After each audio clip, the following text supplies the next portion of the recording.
Buenos días a todos. Es un placer estar con todos vosotros en la sección En Clave Cultura de la Fundación Santa María la Real. Soy Javier Martínez de Aguirre, catedrático del Departamento de Historia del Arte de la Universidad Complutense, y hoy vamos a acercarnos a un tema que es inabarcable, el de las catedrales góticas hispanas. He presentado un subtítulo para este tema, que es el de Un toque de distinción, porque evidentemente es imposible trazar un panorama de catedrales góticas hispanas en unos 20 minutos, que es el tiempo del que dispongo. Así que me voy a centrar en un par de aspectos, viendo cómo las catedrales góticas hispanas suponen un aspecto o una vertiente muy importante de la creatividad de la arquitectura gótica, que ya sabemos que es uno de los grandes logros de la historia de la arquitectura en Occidente, y por otra parte, viendo también cómo esa creatividad estuvo condicionada por unas circunstancias. Cuando pensamos en catedrales góticas hispanas, vienen a nuestra cabeza especialmente dos, Burgos y León. Burgos por su exterior y León por su interior. Y es cierto que Burgos y León son dos de las grandes creaciones de nuestro gótico, especialmente esa fachada de Burgos, que para nosotros es paradigmática, pero que en realidad, como vemos, corresponde a dos fases diferentes, a la fase inicial de la parte baja de la fachada, más una segunda fase del siglo XV. Y León es un ejemplo magnífico de arquitectura gótica radiante, en la que la luz nos inunda, aunque seamos conscientes de que parte de esas vidrieras no son las originales. Lo que pasa es que yo no quiero hablar hoy de estos ejemplos tan archiconocidos, sino de otras construcciones que son igualmente visitadas por multitud de admiradores de la arquitectura gótica o de personas que en general se sienten a gusto disfrutando de estos espacios creados por nuestros antepasados, y estas otras de las que voy a tratar nos van a servir muy bien para captar esa creatividad de los arquitectos góticos, esa creatividad que corresponde a unas personas que ya en esta época, en el siglo XIII, habían alcanzado un lugar distinto en la sociedad. Eran contemplados como personas capaces de dirigir sin necesidad de mancharse las manos con el trabajo. Llegaron a ser incluso la imagen adecuada para representar a Dios creador, Dios, el gran arquitecto, el artífex del universo, o incluso en esta imagen de la derecha, enfrentándose al diablo que quiere conducirlos al infierno, y ellos no se dejan. Vemos a uno armado con uno de los utensilios habituales de los canteros y el otro llevando un enorme compás, que es la seña de identidad de los arquitectos. Entonces he pensado que era bueno hablar de catedrales que para nosotros no suponen un ejemplo tan típico como el de Burgos y León, sino hablar de Toledo y de otros edificios que manifiestan esa misma creatividad y que suponen la síntesis de dos realidades. Por una parte, la creatividad de los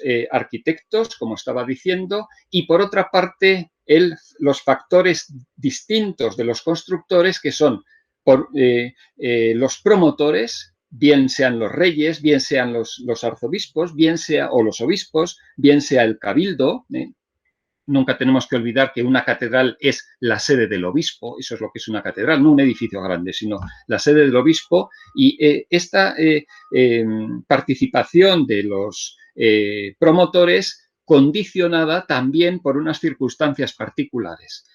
Cuando hablamos de catedrales góticas hispanas y hablamos de ese toque de distinción, no pretendo decir que nuestras catedrales sean todas iguales, ni que haya una esencia común a la españolidad o a la hispanidad de las catedrales. Realmente son muy diferentes entre ellas, especialmente tenemos todas las catedrales levantinas, por un lado tenemos catedrales castellanas, pero también tenemos esos cambios de época, tenemos catedrales del gótico clásico, tenemos catedrales del gótico radiante, tenemos catedrales del gótico flamígero, tenemos catedrales inmensas, como veremos más adelante, y como os decía, vamos a analizar esa conjunción específica de voluntad de los promotores, capacidad de los arquitectos y circunstancias del entorno que nos permitirán ver el éxito de nuestro gótico. Y empiezo por Toledo, una catedral inmensa, enorme de 5 naves, construida siguiendo un proceso que es común a muchas de nuestras catedrales del siglo XIII e incluso del siglo XV. Es un proceso en el que las catedrales se asientan en el solar donde habían estado las grandes mezquitas. Cuando se conquistan las ciudades de Al-Ándalus, los conquistadores cristianos buscan un lugar donde celebrar el culto cristiano. Normalmente ese lugar es la mezquita mayor o bien otra mezquita, no siempre la mezquita mayor. Entran en la mezquita, consagran ese espacio, lo hacen iglesia y luego, en algunos casos, en la mayor parte de los casos, sustituyen el antiguo edificio por un edificio nuevo más acorde con las pautas de la arquitectura occidental. Eso sucedió en Toledo, reconquistada en el 1085, iniciándose el culto en el espacio de la mezquita en el 1086. Durante más de 100 años apenas hubo cambios en el edificio. Realmente la mezquita era grande, sustituirla por un edificio nuevo era costoso. Y fue Rodrigo Jiménez de Rada, uno de los grandes personajes de la España medieval, formado en Bolonia y en París, conocedor de la arquitectura que se estaba haciendo en Occidente en esas fechas, gran conocedor también de la situación religiosa, quien puso la voluntad para iniciar un edificio que dio comienzo en el año 1226 con la colocación de la primera piedra por un maestro llamado Martín, probablemente un maestro de origen francés. El proceso que se seguía, como os decía, era que en muchos casos a la mezquita se le añadía una pequeña cabecera románica o gótica, depende del momento en el que estuviéramos, y eso lo ejemplificamos en el caso de Toledo con el oratorio de Bab al-Mardún, llamado luego cristianizado como Cristo de la Luz, en la que vemos la parte andalusí y la parte cristiana las he separado con esta barra así de color moradillo para diferenciar una de la otra. En iglesias pequeñas bastaba con esto, en iglesias más grandes lo que se hacía en muchos casos era construir por fuera de la mezquita. Aquí estamos viendo el caso de Tudela, en esta época no era catedral, era una canónica. Por fuera de la mezquita se construye una nueva cabecera, que es lo que estamos viendo aquí, y una vez construida esa cabecera ya se puede derribar la mezquita para construir las naves. Esto facilita que nunca se interrumpiera el culto. Mientras construyen la cabecera siguen celebrando en el espacio de la mezquita y luego trasladan el culto a la cabecera nueva y edifican las naves. Eso es lo que sucedió con Toledo. En Toledo el planteamiento inicial fue que existía un espacio de la mezquita, una mezquita relativamente grande que estamos viendo solo de manera aproximada aquí, y esta mezquita, este espacio fue utilizado por los cristianos inicialmente. Cuando en el siglo XIII deciden construir la nueva cabecera, empiezan a añadir todo esto, la doble girola, las capillas, el enorme transepto, la capilla mayor, y una vez que han concluido esto, entre tanto, mientras lo edificaban, celebraban culto aquí. Una vez que se concluye esto, entonces ya derriban la parte de la mezquita porque el culto se ha trasladado a la cabecera cristiana. La Catedral de Toledo es uno de los grandes logros de la arquitectura gótica europea del siglo XIII, comparable con cualquiera de las otras grandes catedrales. Vemos que por dimensiones no tienen la misma longitud que, por ejemplo, Notre-Dame de París o la Catedral de Bourges, que son dos catedrales de 5 naves edificadas en el siglo XII, pero supera los 100 metros, es decir, estamos en el nivel de las grandes iglesias. Hay que pensar que hubo catedrales góticas que alcanzaron los 140 metros de longitud.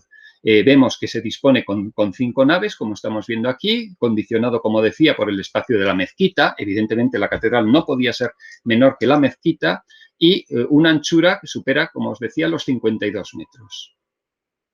No alcanza la altura de estas grandes catedrales. Bourges tiene 37 metros de altura, París tiene 35, en el siglo XIII en Francia se construirán catedrales hasta de 48 metros de altura, y en Toledo se conforman, que ya es mucho, es más alta, por ejemplo, que Santiago de Compostela, con 30 metros de altura. Así que un gran edificio, 5 naves, aspirando a ser como las grandes catedrales europeas de su tiempo, y con una peculiar creatividad en el tratamiento de la cabecera. vemos que como había 5 naves era conveniente la disposición de una doble girola, o sea, 2 pasillos alrededor de la capilla mayor. Esto se había realizado ya en gótico en París y en Bourges, y lo que sucede en Toledo es que la disposición de la doble girola y la disposición de las capillas es muy particular. En cuanto a la doble girola, vemos que frente a unas soluciones un poco menos organizadas, un poco más desordenadas, aunque París es la sucesión de triángulos que encontramos en París y en Bourges, en Toledo se sigue un sistema totalmente racional. A cada soporte en la girola, en el espacio de cierre de la girola, cada soporte de la capilla mayor le corresponden 2 soportes y a cada soporte intermedio le corresponden 2 soportes en el exterior. Bueno, esto parece un poquito complicado, pero lo vemos aquí en la fotografía. Con lo que quiero que os quedéis es que con esta idea de racionalidad y de pensamiento muy esmerado. Y por otra parte, por el exterior, frente a un número limitado de capillas que tenían en Bourges, que aquí vemos 5, o en la familia arquitectónica de Bourges, en Le Mans, vemos que tiene 7 capillas. En Toledo decidieron construir 15 capillas. 15 capillas en las que van alternando unas de planta semicircular y otras de tamaño un poco más pequeño. Esto va en la línea de la utilización de espacios en la arquitectura gótica. Aquí hay un deseo de aumentar el número de capillas, llevará a que en el siglo XIII y especialmente en el XIV se multipliquen las capillas no solo en la cabecera, sino también en las laterales. Bien, pues esta línea de multiplicación de capillas ya la tenemos en Toledo. ¿Por qué? Pues no lo sabemos. No sabemos si fue una voluntad de Jiménez de Rada, o bien que ya la propia mezquita, como sucedió en la mezquita de Córdoba, cuya planta estamos viendo ahora, o sabemos también que sucedió en la mezquita de Sevilla, los espacios perimetrales de la mezquita fueron condicionados con paredes intermedias para constituir un gran número de capillas. A lo mejor eso existía ya en Toledo antes de 1226, y eso llevó a Jiménez de Rada a que desease multiplicar el número de capillas no siendo muy grandes. De este modo hemos visto un ejemplo magnífico de una catedral que, insisto, es comparable en su creatividad y en su habilidad de diseño con las grandes catedrales francesas de su tiempo.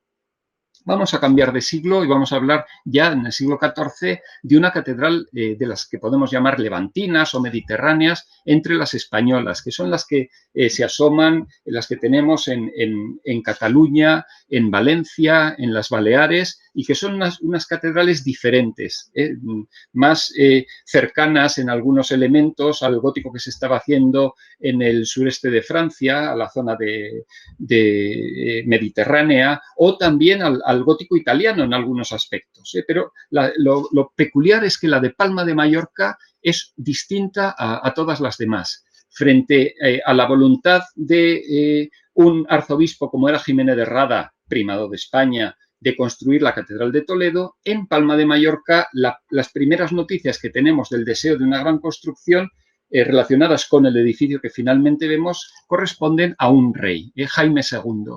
Jaime II que busca realzar la personalidad del reino de Mallorca, diferenciado, porque era un reino distinto de la corona de Aragón, de esas fechas, y que ya en un codicilo de su testamento del año 1306 manifiesta que desea que se construya una capilla en la catedral, una capilla titulada de la Trinidad, donde haya espacio suficiente para las sepulturas donde él quiere ser enterrado.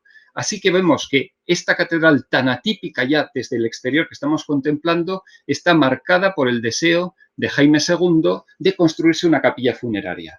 Y eso nos ayuda a entender la organización de volúmenes tan distinta de otros ejemplos. Vemos que en Mallorca, cuando contemplamos la planta o cuando contemplamos la sección que tenemos aquí debajo, o incluso cuando nos acercamos a ella desde el mar, vemos que hay un volumen pequeño, que es el número 1, que corresponde a la Capilla de la Trinidad, que es el lugar donde se sitúa el enterramiento, donde quiere el rey que se sitúe su lugar de enterramiento. Luego hay un segundo volumen que tengo marcado con el número 2, que es lo que se llama la capilla real, aunque en origen no era el lugar pensado para enterramiento, y luego tenemos el tercer enorme volumen de las naves, de las grandes naves de la catedral. 3 naves con capillas abiertas a esas naves. En la sección vemos 1, 2, 3, los 3 volúmenes, como decía, en planta también 1, 2, 3, los 3 volúmenes.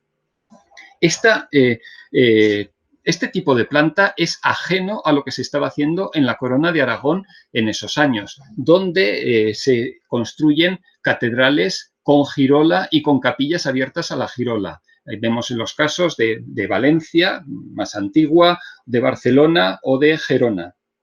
En Palma de Mallorca, en cambio, se organizan capillas paralelas, las 3 capillas principales abiertas paralelas, abiertas a las naves, y, como decía, esta capilla específica que además está situada en alto. ¿Por qué sucedió esto? ¿Por qué no se adopta la fórmula de la girola? No lo sabemos, pero desde luego no es por falta de espacio. Mirad aquí las dimensiones de la Catedral de Palma. Más de 110 metros de longitud, 60 metros de anchura contando las naves. Es una catedral mucho más grande que la de Barcelona, más grande que la de Gerona, o sea que si hubieran querido, hubieran podido construir una catedral con girola. Hubo, por tanto, el deseo de hacer otra cosa distinta. Ese deseo marcado por la voluntad del rey, la voluntad de disponer una capilla específica que se materializó en un proyecto muy original de un arquitecto sobre el que se ha hablado mucho, no tenemos tiempo de discutir, un arquitecto probablemente formado en el sur de Francia, en la zona del Languedoc mediterráneo, en la zona del entorno de Narbona, de Montpellier, etc.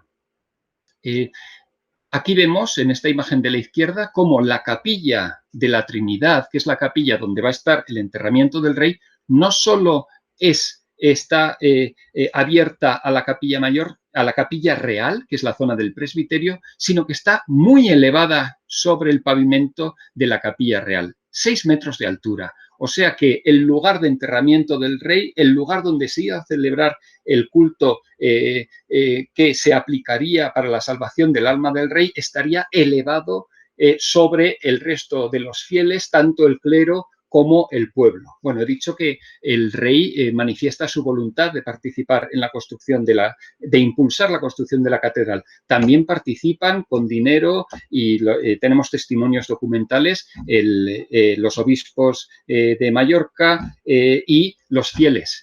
Sabemos de las contribuciones de los fieles de las islas para la financiación de esta catedral enorme.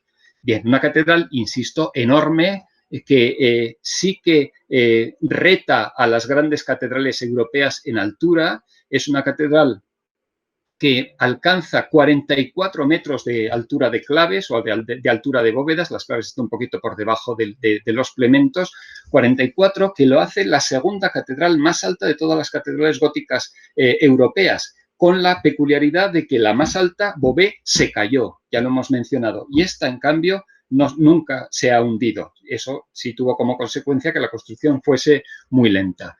Además, es muy amplia. Entre pilar y pilar en la zona de naves tenemos casi 18 metros de altura, 17,64, unas dimensiones realmente fabulosas, lo que hacen que si la cabecera de Toledo era una cabecera ingeniosa en cuanto a la distribución de las bóvedas y a la construcción de las capillas, la Catedral de Mallorca destaque en el panorama europeo por ser un reto estructural. Un reto estructural cuando otros lugares del continente habían abandonado la búsqueda de estos retos estructurales. Como he mencionado, una vez que se alcanzaron los 48 metros de altura de la bóveda de Beauvais, nadie quiso construir bóvedas a tanta altura e incluso raras veces superaban los 40 metros. Estaban entre los 30, 30 y pico o incluso menos. Tenemos muchas catedrales góticas del siglo XIV o del siglo XV que no llegan a los 30 metros de altura. En Mallorca sí hubo esa voluntad, una voluntad que tuvo que llevarse a cabo por maestros geniales. No era fácil arriesgarse a construir con estas dimensiones y las soluciones constructivas en las que no me puedo detener ahora son realmente ingeniosas. Como os decía, la construcción de la catedral implicó mucho tiempo, poco a poco. Hubo en este proceso constructivo elaborado por Jean Domenge, lo vemos con claridad, y hubo también otras peculiaridades en el diseño, como es el cambio de orientación. La Catedral de Palma de Mallorca está orientada hacia el lugar por donde nace el sol en el solsticio de invierno, es decir, está orientada a la fiesta de la Navidad.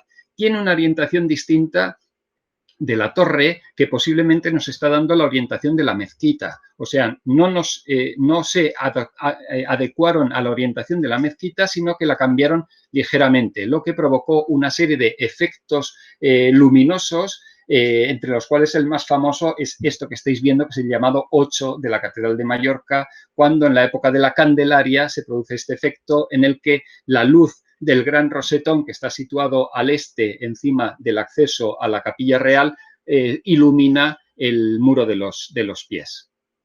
Esta búsqueda de grandes dimensiones la encontramos igualmente en la Catedral de Gerona, la catedral con una nave más ancha de todo el gótico europeo, que supera los 22 metros de anchura, o en la Catedral de Sevilla, la catedral gótica más grande jamás construida.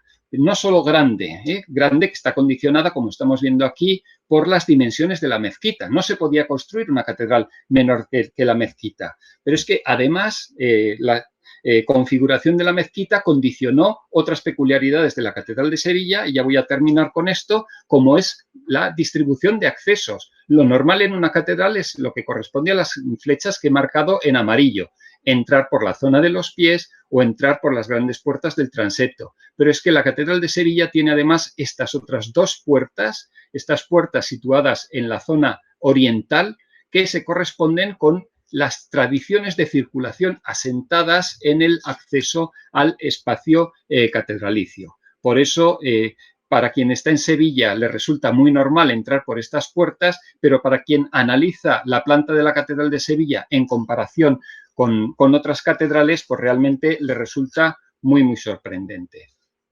También podríamos hablar de la organización de naves. Sevilla vuelve a tener 5 naves, pero las escalona de manera diferente a Toledo, y además les añade capillas laterales desde el proyecto, cosa que no tenía la Catedral de Toledo. Esta inmensidad, insisto, está condicionada, está obligada por las dimensiones de la gran mezquita mayor almohade. Hemos visto, en consecuencia, hemos visto una serie de ejemplos de estas peculiaridades, de este toque de distinción de las catedrales góticas hispanas. Muchas gracias por vuestra atención. Espero que lo que os he presentado haya sido de vuestro interés, y me despido hasta una próxima ocasión.